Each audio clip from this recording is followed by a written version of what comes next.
हाँ तो बेटा क्वेश्चन नंबर अब आता हमारा 7। क्वेश्चन नंबर 7 को ध्यान से पढ़ना।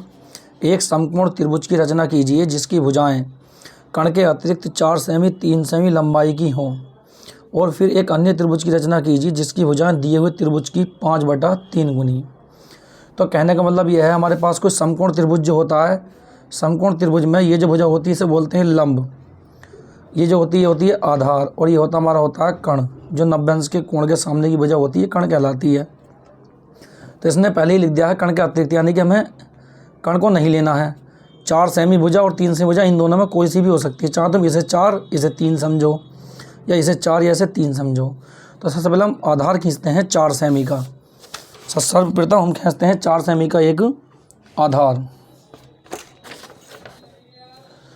तो क्वेश्चन में हम क्या करते हैं, सर्वप्रथम 4 सेमी का एक आधार खींचते हैं। ये हमने 4 सेमी का एक आधार खींच दिया। फिर उसके बाद हम क्वेश्चन में पढ़ते हैं क्या बोलता है। 4 सेमी का आधार, अच्छा अब ये 4 सेमी का जो आधार खींच दिया इसका नाम रख दो, कुछ भी नाम रख सकते हैं। इसका नाम बिंदु ए और बिंदु बी। और बिंदु ए से 90 अंश का कोण बनाती है एक रेखा, कैसे पता करेंगे? या तो आप चांदे से पता कर सकते हैं, या प्रकार में मैंने सिखा रखा है, कुछ भी दूरी भर के एक चाप लगाओ। अगर हम इसे पहली बार कट करेंगे तो हमें कोण प्राप्त होगा। इसमें पहली बार कट करने पर 60 अंश का कोण प्राप्त होगा, और 60 अंश से दूसरी बार कट करोगे तो 120 अंश का प्राप्त होगा। और इन दोनों का जो कॉमन मिलेगा वो 90 अंश मिलेगा। यहाँ से काट दो पहले और फिर यहाँ से। तो ये जो कोण मिला हमें, एंगल मिला है, ये 90 अंश का एंगल मिला हमें। इसे आपस में मिला देंगे, एक 90 अंश का एंगल बनाती लाइन ड्रा कर लेंगे।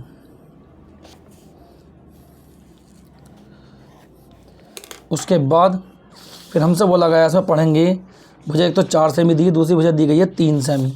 अब प्रकार में 3 सेमी की दूरी भर के बिंदु ए से चाप लगा देंगे। प्रकार में कितने सेमी की दूरी भर लेंगे हम? 3 सेमी की।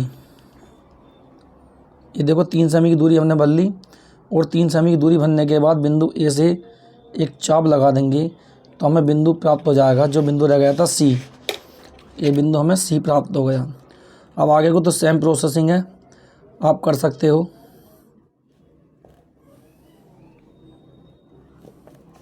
ये प्राप्त हो गया हमें बिंदु सी, हमें त्रिभुज ABC प्राप्त हो गया। अब आगे वो कहानी कंडीशन वही है कि न्यून कोण बनाती एक रेखा खींचेंगे।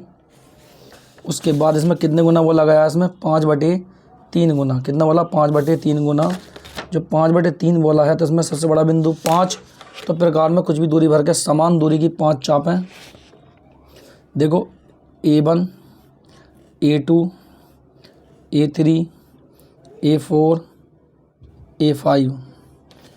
जो A5 हमारी चाप है इसका नाम रख देंगे A1, A2, A3, A4, A5। A5 जो चाप है हमारी, इसे मिला देंगे बिंदु B से। फिर कार में कुछ भी दूरी भरने के बाद कम से कम दूरी एक लगा देंगे चाप। जो चाप यहाँ से लगाई है, छोटा बिंदु कितना था हमारे पास? 3, वही दूरी लगाई जाएगी 3 से चाप। अब इस दूरी को इसमें भर लेते हैं, और जहाँ कट मिला है इस कट बिंदु से कट कर देंगे। अब छोटा बिंदु हमारा कितना था? 3। 3 बिंदु को और इस बिंदु को आपस में मिला देंगे तो हमें बिंदु ये P प्राप्त हो गया। अब यही प्रोसेसिंग बिंदु B व P से चलेगी। प्रकार में कुछ भी दूरी भरते हैं, और कुछ भी दूरी भरने के बाद ये लगाते हैं चाप। जो चाप बिंदु B से लगी है वही चाप लगेगी बिंदु P से। अब इस दूरी को प्रकार में भर लेते हैं और इसे इससे कट कर देते हैं। कट करने के बाद बिंदु जो हमारे पास P था और ये लाइन थी, इन्हें आपस में मिला देंगे। ये बिंदु मिल जाएगा हमें P'।